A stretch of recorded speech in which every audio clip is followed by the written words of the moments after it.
ETV న్యూస్కు స్వాగతం. నేటి వార్తలు. కర్నూలు జిల్లా ఆలూరు నియోజకవర్గం చిప్పగిరి మండలం నిమ్మకల్లు గ్రామానికి చెందిన సర్పంచ్ అయినటువంటి వ్యక్తి ప్రేమ్ కుమార్కు Aluru market yard chairman Gummanuru Narayana counter.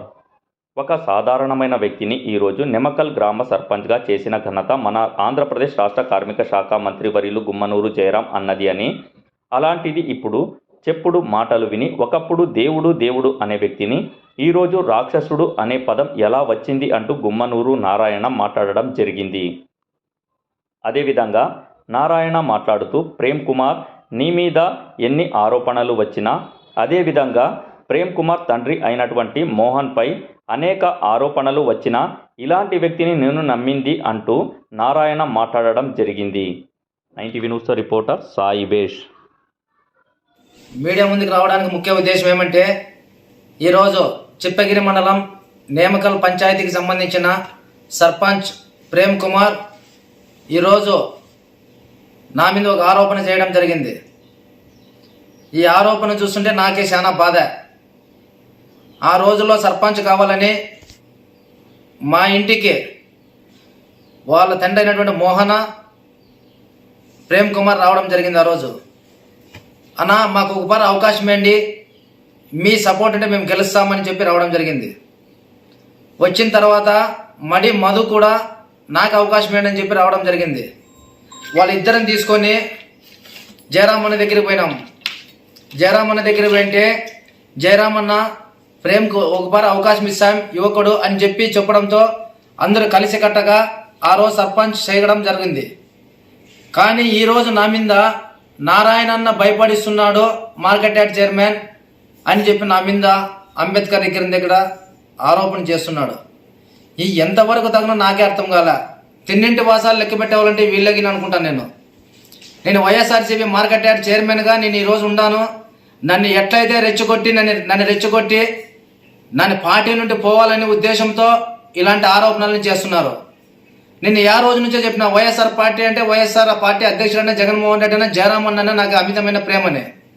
ఈరోజు ప్రేమ్ కుమార్ని తీసుకొని వచ్చి ప్రేమ్ కుమార్తో ఒక అంబేద్కర్ సర్కిల్లో నా మీద ఆరోపణలు చేస్తున్నారు. మీకు ఎంతవరకు తగునో మీకే తెలుసు నాయకులకి.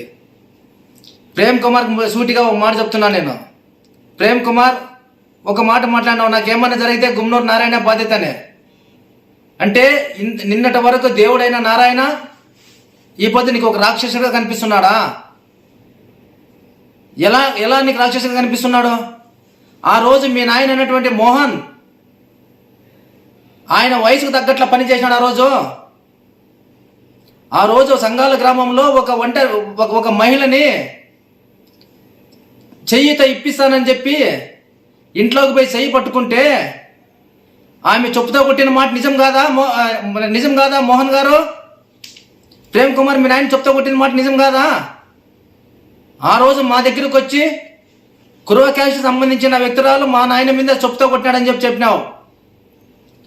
ఆ రోజు అందరూ కలిసి కూర్చొని, అన్న గొడవలొద్దన్న ప్రశాంతంగా ఉంది మండలము, ఏమో తప్పు జరిగిండొచ్చు, ఒకసారి అవకాశం అన్న మాకి గొడవలు లేకుండా ఉండాలని జయరామన్న కోరిక అని చెప్పి నేను ఆ రోజు చెప్పి రాజీ చేసిన మాట నిజం కాదా? ఆ రోజు మాత్రం రౌడీ కాదు నారాయణ, ఆ రోజు దేవుడు అనిపించాడు నీకు. ఈరోజు రౌడీగా కనిపిస్తున్నాడు నీకు. అదే నేమకల్ గ్రామంలో మీ నాయన పెట్టిన బంక్లో కర్ణాటక లిక్కరు ఆంధ్ర బీర్లు దొరికినప్పుడు నాకు ఫోన్ చేసి మా నాయన దొరికినాడన్నా ఎట్లా కట్టి చెప్పానని చెప్పినప్పుడు ఆ రోజు దేవుడైన నారాయణ. ఈరోజు ఎవరో చెప్పిన మాటని ఈరోజు నీకు ఒక రాక్షసుగా కనిపిస్తున్నాడు నారాయణ. 4.5 సంవత్సరంలో ఎవరిని ఏమి చేయలేకునింది. ఈరోజు నాకేమన్నా జరిగితే నువ్వు నారాయణ అనేదే బాధ్యత అంటావే. 4.5 సంవత్సరాలకి ఇప్పటికీ గుమ్మనూరు జయరాం అనే మంత్రి, గుమ్మనూరు జయరాం అనే ఎమ్మెల్యేగానే ఉన్నాడు. ఏ రోజు కూడా నేమకల్ గ్రామంలో ఒక రౌడీజం చేసినాడు నారాయణ. మాట చెప్పినాక మాట తప్పకూడదని రాంపూర్ గుడికి పట్టి జయరామన్తో శాంక్షన్ చేపించి ఈరోజు రోడ్డు చేపించిన ఘనత గుమ్మనూరు నారాయణదే. ఈరోజు నువ్వు డబ్బులకు అమ్ముడిపోయి నా మీద లేనిపోయిన ఆరోపణలు చేస్తావా? ఇలాంటి ఆరోపణలను నేమకల్ గ్రామంలో, సంఘాల గ్రామంలో ఎవరు నమ్మరు ప్రేమ్ కుమార్.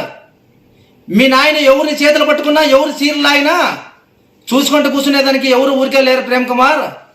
ఇప్పటి నుంచి జనాల్లో చైతన్యం తీసుకొని వచ్చి జనాలు అనేది అర్థమయ్యేటట్లు మీకు బుద్ధి చెప్పే విధంగా అదే నేమకల్ గ్రామంలో ప్రతి ఇల్లు తిరిగి నేను వైఎస్ఆర్సీపీకి అయితేనేముంది జయరామన్న అనుచరుడుగా జయరామన్న బాధ్యుడుగా నేను కష్టపడి పనిచేస్తాను నేను.